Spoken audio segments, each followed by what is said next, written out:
It's Franky. Welcome to the think tank. So, I want to talk about Bryan Kohberger and this Doordash kind of stuff that's floating around. So, a lot of people are saying, like very good channels are saying that they think that there is a possibility of Bryan being the Doordash dude. Well, I don't know. I'm finding a little bit of stuff out there that's contradicting it. So I thought maybe we could go through it and give you guys some two different sides, right? So let's start here. University of Idaho student Xana Kernodle got DoorDash delivery just minutes before her murder. University of Idaho student Xana Kernodle received a DoorDash delivery less than 20 minutes before she was stabbed to death inside her home, according to an arrest affidavit. So we have gone through that. I've got quite a few different videos on this case. I don't even know how many, but quite a few because I have been following it since it started. So it says here that the 20-year-old marketing major's final meal was most likely from Jack in the Box, as the post picture taken inside the house was dropped off by a DoorDash driver around 4 a.m. So we know that Xana was on her phone at about 4:12 a.m.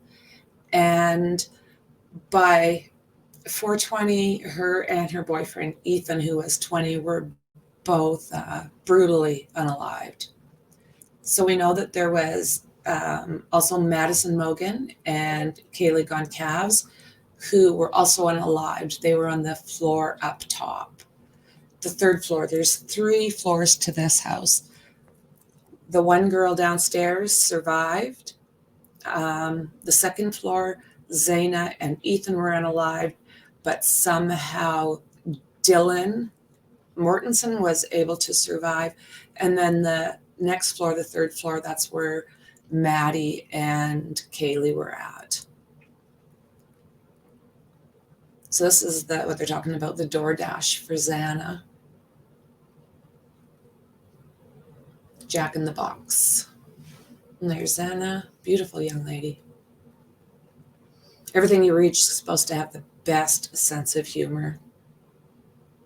So this does just talk about that bag we just looked at. So realistically, like the timing is so close. So a lot of people are saying, he had to be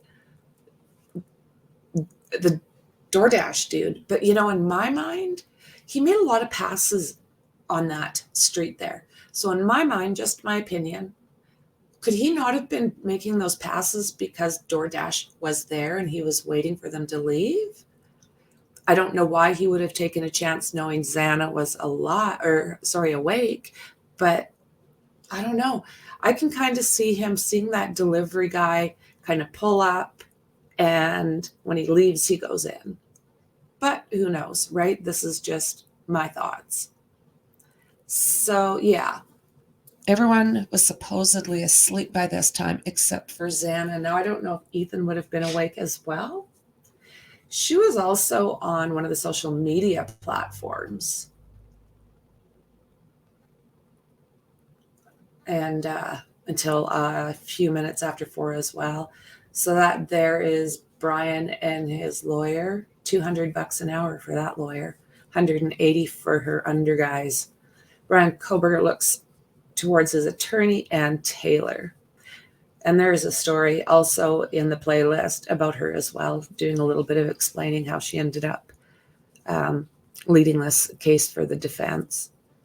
So authorities noted that law enforcement interviewed an unidentified DoorDash delivery driver who shed light on the timeline and was eliminated as a suspect. So with all of these different channels now saying, oh, you had to be, I'm finding stuff that makes me think that maybe not. And like I said, maybe he was waiting for that vehicle to leave so he could go in. So we do know that early in the night, Maddie and Kaylee had been in the bar at the Corner Club. And then we are seeing them later at that food truck, that grub truck is what it's called. And they got something to eat before they left. Police said they had zeroed in on Kohberger after identifying a car near the crime scene, which matched the description of the car. They obtained phone records, which placed him at the location of the unalivings on at least 12 occasions. DNA that was later shown to match Bryan Kohberger's was also recovered from that sheath, and that was left at the house. Of course, we know that they found that sheath on the 3rd floor lying beside Maddie. Okay. So this next one's just kind of brief, but we'll take a look at it. Just a small statement.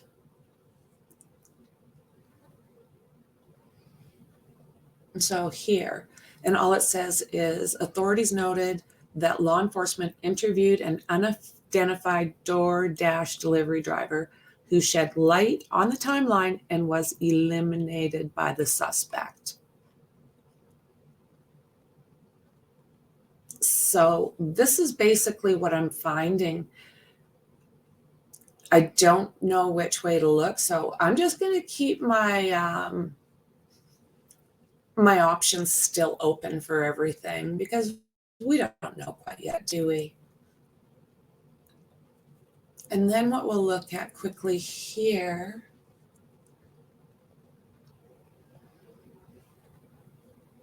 All right.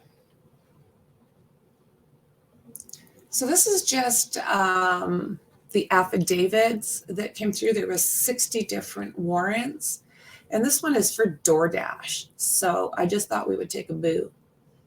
Gives you the case number, address. And let's go over here. The matter came before the court on February 10th, 2023 on the court's motion to seal or redact pursuant to ICAR.32. The hearing was held via Zoom. William W. Thompson Jr. and Ashley Jennings appeared on behalf of the state, and Taylor, who we just kind of looked at here, appeared on behalf of Mr. Kohberger. The court reviewed the records, considered the arguments presented, weighed the interests in privacy and public disclosure, and announced its findings of fact on the record.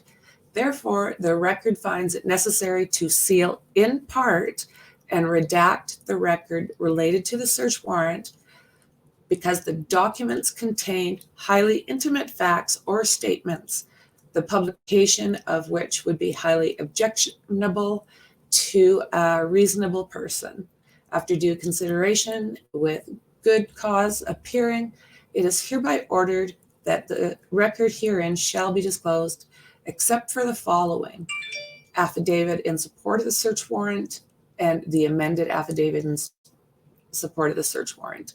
2, the search warrant, amended search warrant, receipt of inventory redacted. So they're just basically saying that they'll tell us that they're looking for this stuff, but they won't really tell us what they have got as a response to these warrants. Signed by the judge, Megan E. Marshall, March 7th, 2023. So guys, yeah, I'm not even sure. What do you guys think of this? What do you think? Was he the Doordash driver? I don't have him as being the Doordash driver in my mind, like I said. So what would happen? He would just kind of drive around randomly and hope that they called Doordash. And then when they went in and knocked on the door, he just went in, even though everybody knew where he was. Like, he took the order, so he went in and unalived his customers. That doesn't make sense either. So let me know what you guys think down below, because I mean, I can still be convinced one way or the other, but this is the other side of the coin. And, you know, take a boo and let me know what you think. Are they correct? He was the DoorDash driver, or in my mind, is he not? Let me know. I will talk to you in the next one. Bye.